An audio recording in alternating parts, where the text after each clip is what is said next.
Hello, everybody. Welcome back into MedStar Capitals Iceplex for another edition of Rink Report Live, joined alongside Mike Vogel and John Walton.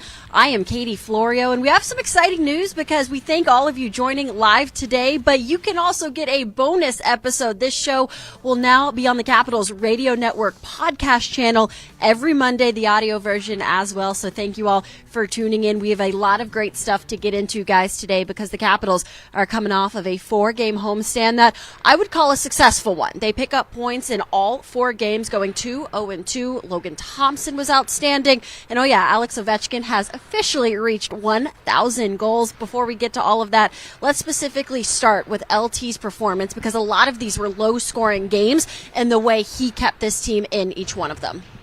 No, there's no question. I mean, when you look at his body of work, Vogues, over the course of the last two seasons, and you and I talked about this on our Saturday radio show recently, where you can turn less than a year of Erik Gustafsson into a number one goaltender with one of the best save percentages, one of the best goals against averages, faces a lot of high danger. He's done an incredible job, and he's the reason why they are still keeping hope alive here because of, in large part, as Katie said, what he was able to do here on the homestand. I was just talking to Chase Pike about this off camera, obviously, and Logan is one of the low-key Vezina finalists at this point, and so it prompted us to look up, when's the last time a Vezina finalist or a guy won the Vezina playing for a non-playoff team? It's happened one time in NHL history. Guy named Roy Waters wore a ball cap, 1930-31. So it's so you're saying there's a chance? It's been a while. It's been a while. It's been a few minutes. But LT, three straight games where he took a shutout into the third period. He's done it 12 times in 48 starts, so that's one out of every four starts. Yesterday was the first time they did not get 2 points from one of those games that he took a shutout into the third period. To your point, Katie, it was a good homestand, 2-0-2, and coming off a win against Buffalo on the road before that. They carry a 5-game point streak with them onto the road. We go back to the 29th of January. They're 10-5-2 in their last 17 games. That's pretty close to 20% of a season. But despite all that, they've actually lost ground in the playoff chase since coming out of the Olympic break. They were 4 points out then. They're 6 points out now. So that just gives you an idea of how hot they're going to have to get over these last 11 games. And since February 5th, Thompson first in goals against average and save percentage among goaltenders with 10 or more starts. And when you think to that date, that was right before he left for the Olympics. So in a time where we always say maybe January, February, kind of the dog days of the season, not only do you have that grind of the season, he was over there, I know only played in one game, but still you're practicing every day. You have the time change. That was a lot. So you're not at the beach anyway. Exactly. Right. So John, we'll start with you. How encouraging is it, playoffs or not for this team to know that Thompson, who has been so solid for 2 seasons now, he has dialed in and plays some of his best hockey down the stretch? One of the things that I've really been amazed by through the course of nearly 2 seasons with this guy is how many times can you think, it's like, you know what, he just didn't have it tonight. Maybe once or twice. I mean, in 2 years. Yeah. I mean, Braden Holtby didn't do that. No one does that. I mean, it's the consistency with Logan Thompson that continues to amaze me, where night in and night out, you say, okay, if number 48 is going to be between the pipes, you may win and you may lose, but you're going to get good goaltending. And Vogues, what they thrive on, I'm sure. I mean, if you play in front of a guy like that, how can you not feel good about your chances night in and night out, despite all the ups and downs? And we talked about, 5-on-5 play took a dip there at midseason, certainly has rebounded lately. Penalty kill has been a slow, steady climb.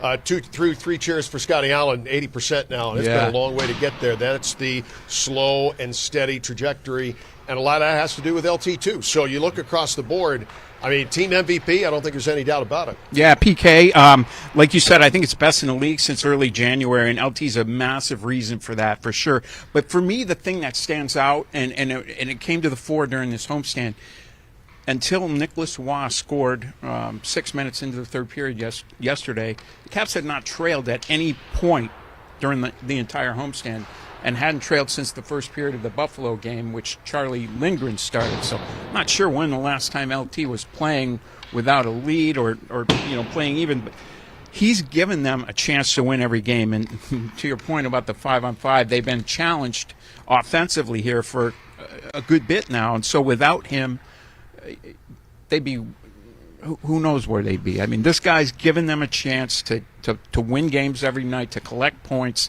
and to stay at least on the outskirts of this playoff race with 11 games to go. A rock-solid goaltender, a rock-solid PK, perfect over the last 7 games. And, oh, yeah, the milestones for number 8 just keep coming as well, because with the power play goal yesterday against Colorado, he has officially reached 1,000 goals combined for regular season and playoffs. Only Wayne Gretzky, of course, is the only other one to do that. So, guys, we knew it was coming, but for it to happen yesterday, and it's a home game, and the fans love it, just you've seen a lot of milestones for him. How special was this one as well? I mean, for me, the fact that it was vintage, turn back the clock, right? Because he hadn't done that all year. You and I talked about that a little bit too, where that lighted up from the office power play goal that has certainly won this team a lot of games over the last 2 decades. To do it that way, for me, was one. To do it at home was another, because the power play goals for he and for the rest of the team have not been plentiful this year. But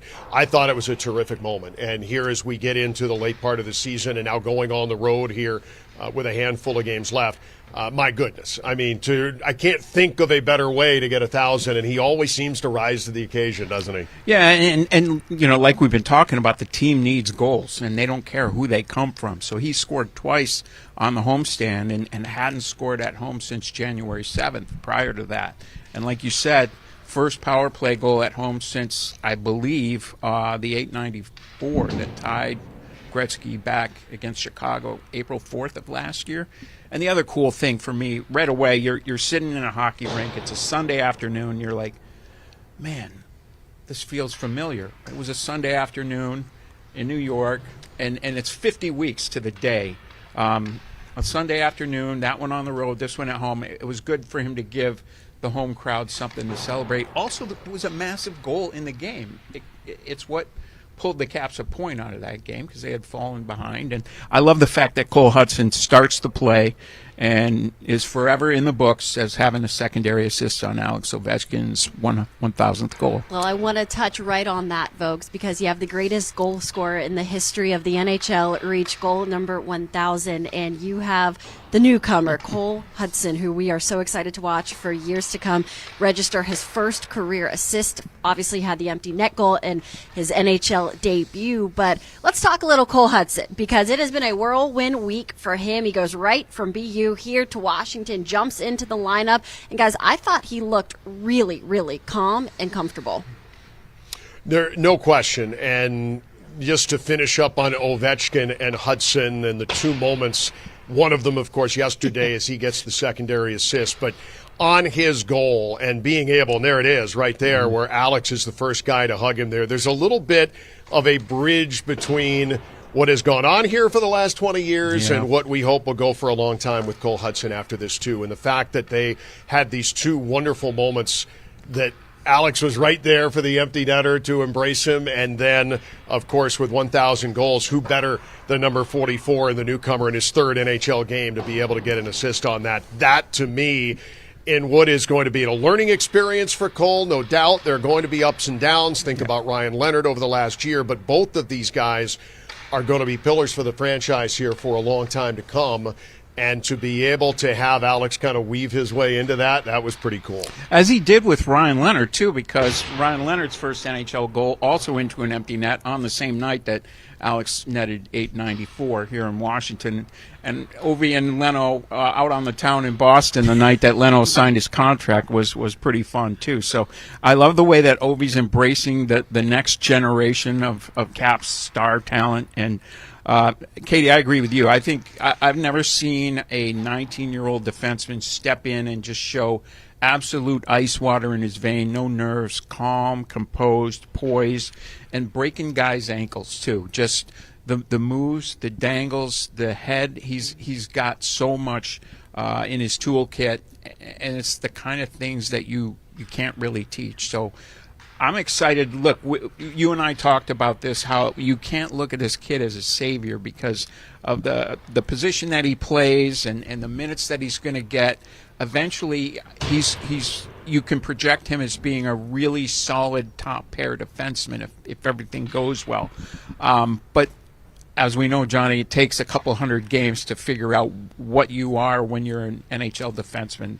So you're talking about 2.5 seasons from now before we see what something close to the finished product of Cole Hutson is going to look like. Yeah, no question. And I think when we said this on our broadcast yesterday, but okay, this is a classroom of sorts. He's Absolutely. coming off of Boston University and playing in college hockey for 2 years. When he gets to next season, it's going to be the first time that he goes through, almost did 82, it's going to be 84 next year. But it go through 84 games to be able to go through the highs and lows, much like Ryan Leonard has done this year. And all of the abilities that he has. And look, it's hard for us to kind of pump the brakes sometimes when you see the dangles and you see what he's doing to NHL players who are left in his wake on the way to making a play. But he is going to make mistakes, and he is going to learn. And I think that's why you burn this first year of the entry-level contract, even though there's only a few games left, because this is valuable classroom time to be able to go through the highs and lows. I said it yesterday about Nathan McKinnon. He's on the ice with McKinnon and gets around. It's like, you know what? They don't have that in Hockey East. So that's graduate work. Yeah, that's that's PhD level stuff by the time that you get there. So to me, like, those are the things that even when they don't go well, those are the cumulative body of work and knowledge. And Spencer Carberry has talked about it too, about, he retains things so well. Well, sometimes you retain things that don't go well, and that's okay, because that's all part of the learning process. All a learning process. Great resources here for Cole Hutson. But, of course, he has his brother Lane Hutson as well, a star with the Montreal Canadiens. Cole telling us on his first day here in Washington last week, he was on the phone with his older brother for almost 3 hours prior to making his debut with Washington. So a lot of tools there, as we now hear from the older brother, Lane. Yeah, my brother it seemed like he had the puck every time he was out there, so it was pretty fun to watch. Don't remember it being that easy for me. I mean, he looked unreal. I might have to be asking him for some help now too. So he handled himself great.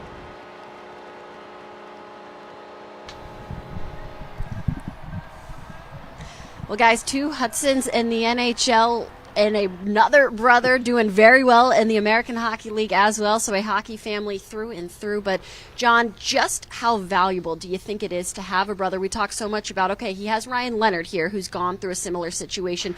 But to have your own blood brother go through it a few years prior, how can that help Cole as well? I think they've set him up really well for success, not just organizationally when you're under roof in this building, but living with Pierre-Luc Dubois, a veteran who you can bounce things off of over the dinner table at night at 19 years of age. And then you've got Lane Hutson, who is more than a point-a-game guy this year in the NHL and not a whole lot older. And there are things that you can bounce off of him, and I'm sure that they do talk a lot. And I'm sure that that is a resource in Lane playing in a market like Montreal.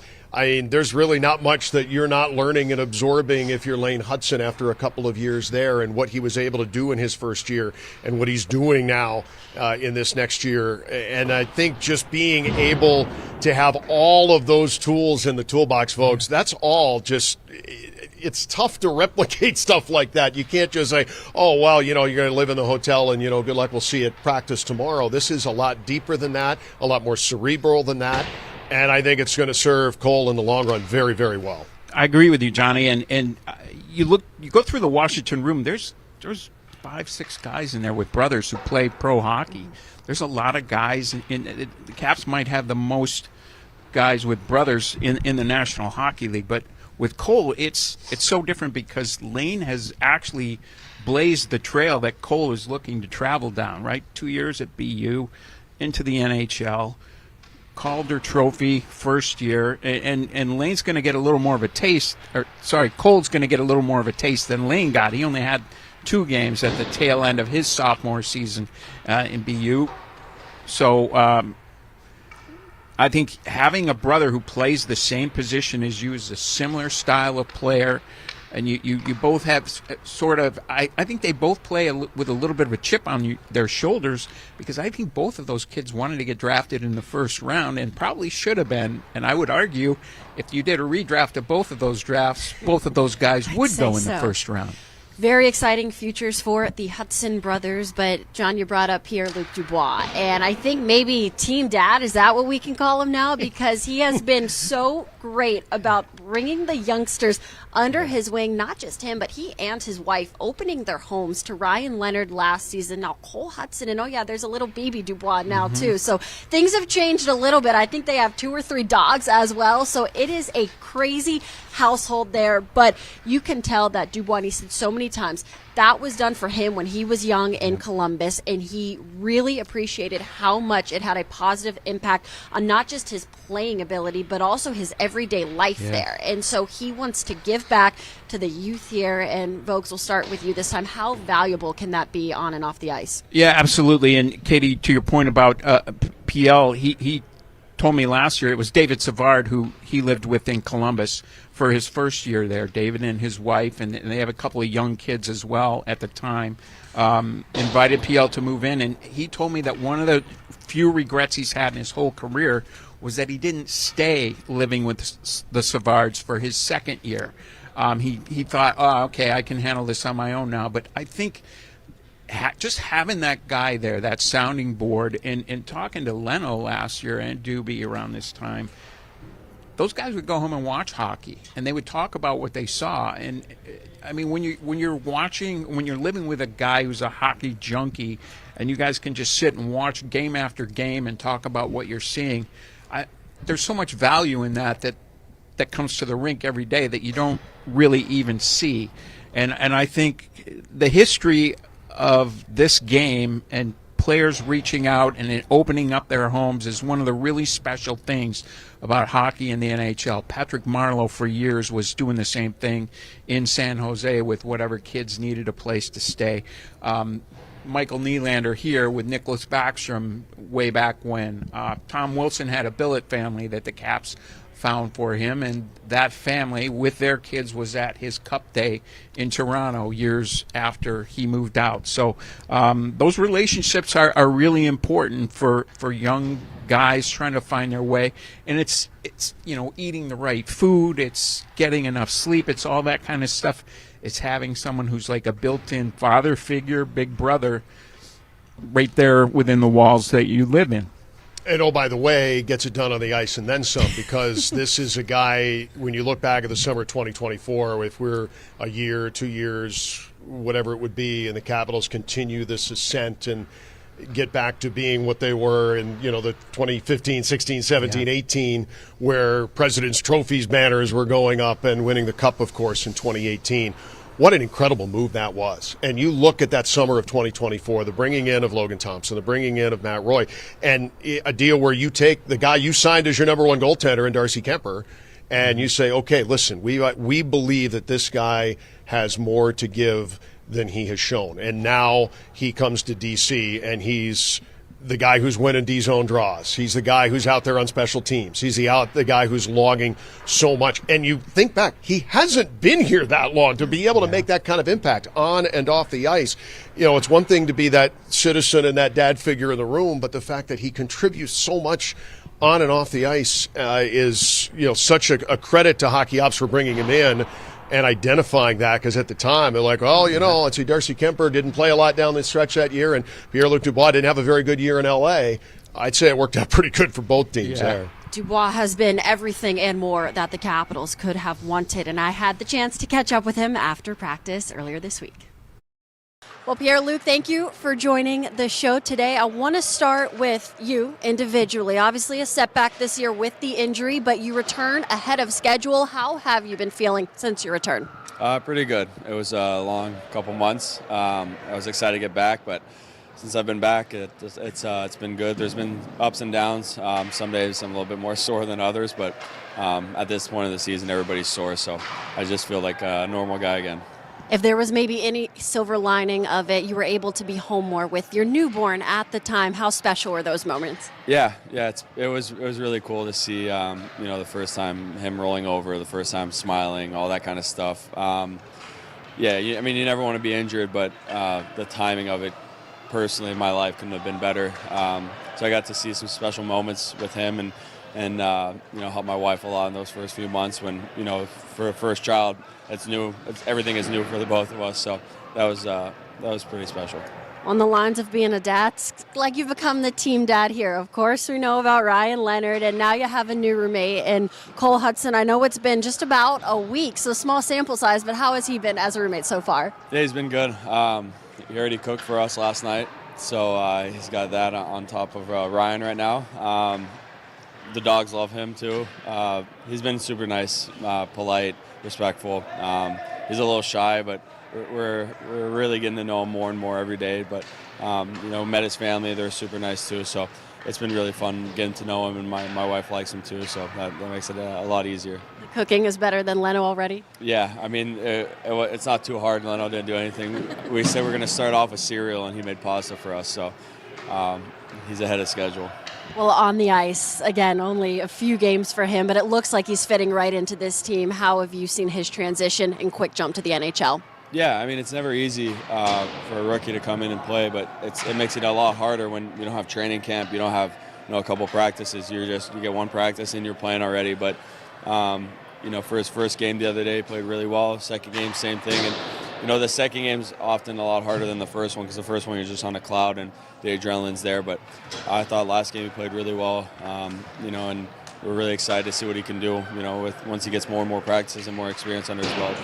Big road trip coming up. How do you take the momentum from this recent home success you guys have had and take it game by game and 2 points by 2 points? Yeah, I mean, the position that we're in is not necessarily the one we want to be in, but that's the reality. We have to really look at one game at a time. This road trip's going to be huge for us, but we can't be thinking about Vegas or even Utah. It just has to start with St. Louis, and then we go from there. Well, Pierre-Luc, always appreciate your time. Good luck this week. Thank you.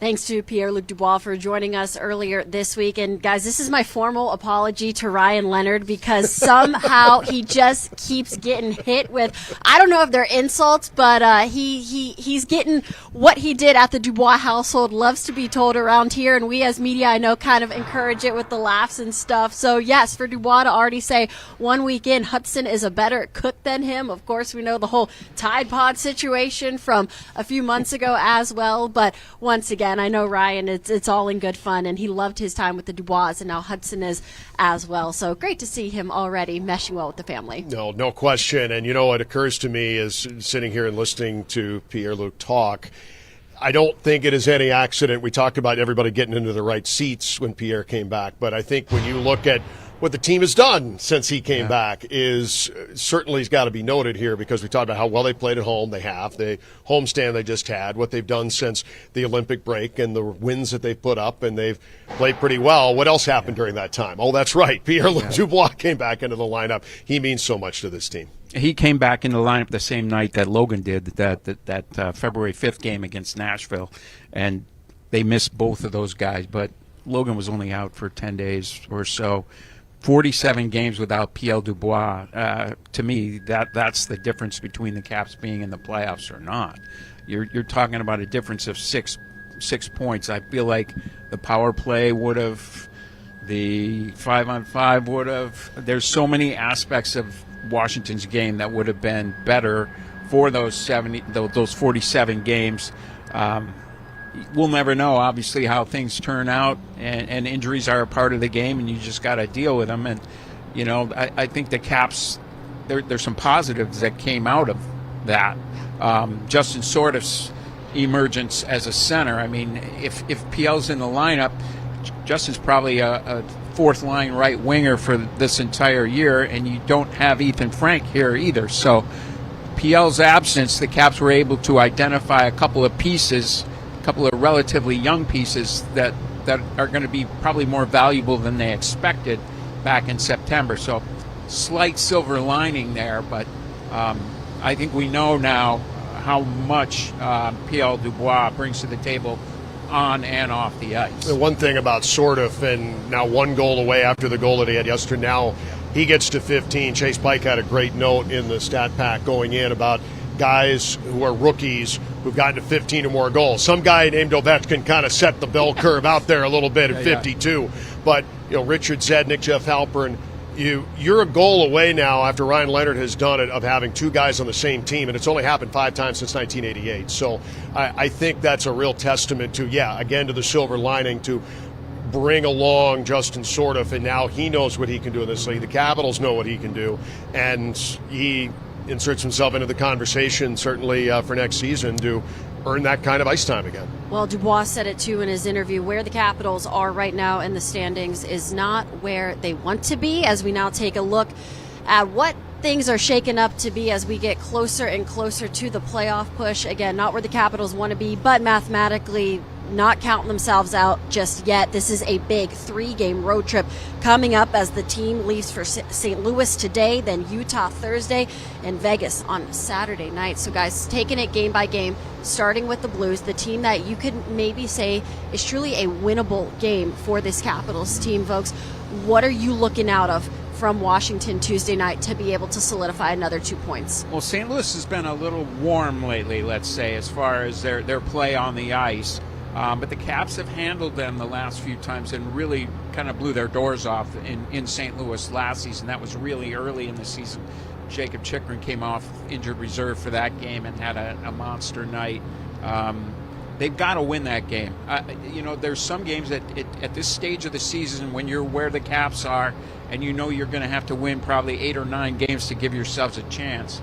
You look at some of these games and say, we have to win this game. They've got to win. They've got to win that game against St. Louis. There's no question about it. To me, in my head, I'm thinking they can afford maybe 2-3 more losses, probably at a maximum. And, you can identify the Islanders. They're the team that's sitting in that second spot, and you have the same number of games played. They're a fixed target right now, 6 points. Okay, we can get there. But you still got 4 teams between you and them that you got to climb over to get to them. So you can't account for what those teams do, and some of those teams have games in hand on you. So you just have to put your nose down and do the work, win the games, and come up for breath and take a look at the standings somewhere down the road. Because if you look at them now, it's hard to process what you have to do to get to where you want to be. It's tough to have a ton of hope and optimism, but I'm going to give you some anyway, because the Detroit Red Wings are not going very well right now. No. And the Ottawa Senators are going pretty well for the most part, but when you look at the games in hand, it gets a little scary. But they're another one of those teams that's on the outside looking in. But when you look at where Washington is, and you say, okay, to your point, absolutely, you got to win in St. Louis. Vegas is pretty erratic right now. Yeah. They won last night, but they're not going great guns right now. So you've got that game on Saturday night. I was really impressed in what Utah brings to the table. I think the toughest game of this trip is going to be Thursday night in Salt Lake. Agreed. But all the Capitals can do is control what they can control. What's that? Win Tuesday in St. Louis. Don't worry about the other 2 yet. You can't win 3 on this trip until you win the first one, and you've got a chance to springboard after what has been a very good homestand and getting points in all of them. And they played well against Colorado. Colorado's the best team in the league. I thought the Capitals played well twice against them, not just yesterday, but January 17th in Denver, too. I think that you have a team that you say, okay, you're going to have to get some help out of town at some point. Maybe it's Detroit. Maybe it's the Islanders. The Islanders went in and got their doors blown off on Saturday in the third period in Montreal, so they've been a little uneven, and they fell out briefly only to jump back in now. As long as you're winning, you look on the out-of-town scoreboard, and if you come back on this trip and you pick up 5 points out of 6, the odds are you're going to pick up a little ground on somebody, and if you're just within reach, then there's still hope.